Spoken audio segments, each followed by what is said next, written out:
এই দেশে গণতন্ত্র কবর দিয়েছে। শেখ হাসিনার আব্বাও কবর দিয়েছে এবং তিনিও কবর দিয়েছেন। ট্র্যাকচ্যুত হয়েছে কিনা বা ট্র্যাকে আছে কিনা বলাটা এখন খুবই মুশকিল। অ্যাকচুয়ালি কতগুলো বিষয় দেখি যেগুলা সত্যি সত্যিই যেমন সাধারণ মানুষ খুব সহজে নিতে চায় না, আবার অনেকগুলো বিষয় দেখি যেগুলো হওয়া উচিত ছিল সেগুলো হয় না। এরকম একটা পরিস্থিতির মধ্যে আছে। কাজে ট্র্যাকে আছে এটা যেমন বলা মুশকিল, ট্র্যাকে নাই তেমন বলা মুশকিল। তবে প্রত্যাশা করব যে ট্র্যাকে তারা থাকুক। ট্র্যাকে থাকলেই বরং দেশের কল্যাণ হবে, দেশটা বাঁচে, আমরা বাঁচি, দেশের মানুষ বাঁচে, স্বাধীনতা বাঁচে, সার্বভৌমত্ব বাঁচে ট্র্যাকে থাকলে।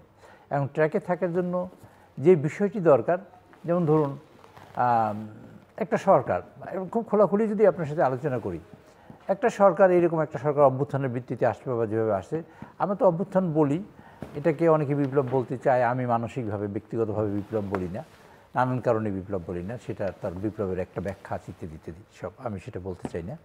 অভ্যুত্থানও যদি ধরি, গণমানুষের অনেকটা যথেষ্ট পরিমাণে সাপোর্ট ছিল এটার পিছনে, কিন্তু একটা পর্যায়ে আস্তে আস্তে সেই সাপোর্টটা দুর্বল হতে যাচ্ছে।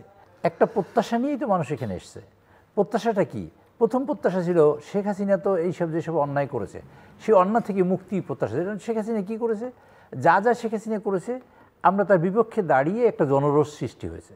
শেখ হাসিনা মানুষকে এই দেশে গণতন্ত্র কবর দিয়েছে। শেখ হাসিনার আব্বাও কবর দিয়েছে এবং তিনিও কবর দিয়েছেন। গণতন্ত্র কবর দিয়েছেন, এটা হলো প্রথম সমস্যা। দ্বিতীয় সমস্যা হলো বাক স্বাধীনতাকে নস্যাৎ করেছেন। 3 নম্বর হলো লুটপাট করেছেন। 3 নম্বর লুটপাট করতে গিয়ে তিনি যে কাজটা করেছেন তা হলো মিডিয়ার কণ্ঠরোধ করেছেন। কণ্ঠরোধ করে তারপরে সন্ত্রাসী গোষ্ঠী মাঠে নামিয়ে দিয়ে যে মানুষ খুন গুম এগুলা চালু করেছেন। ফলে হয়েছে কি, একটা মানুষের একটা ভয়ের কালচার এবং একটা ঘৃণার কালচার মানুষের মধ্যে তৈরি হয়ে গেছে। মানুষ ভোট দেয় নাই, অথচ শেখ হাসিনা গভর্নমেন্টে বসে আছে। আমি আপনাকে চাই না, অথচ সকালবেলা আপনার মুখ দেখতে হয়। আপনাকে পছন্দ করি না, অথচ আপনার সাথে হাঁটতে হচ্ছে। আপনাকে আমি ভালোবাসি না, কিন্তু আপনাকে জোর করে আপনাকে ভালোবাসাতে হবে, এবং সেরকম একটা কার্যক্রম করেছেন। ফলে এরকম একটা পরিস্থিতিতে মানুষ এর থেকে বেরিয়ে আসার জন্য যে জনরোষ তৈরি হয়েছে, সেই জনরোষটা থেকে মানুষের প্রত্যাশাটা বেড়েছে এরকমের যে যারা গণতন্ত্র ধ্বংস করেছে আমরা এখন গণতন্ত্র চাই।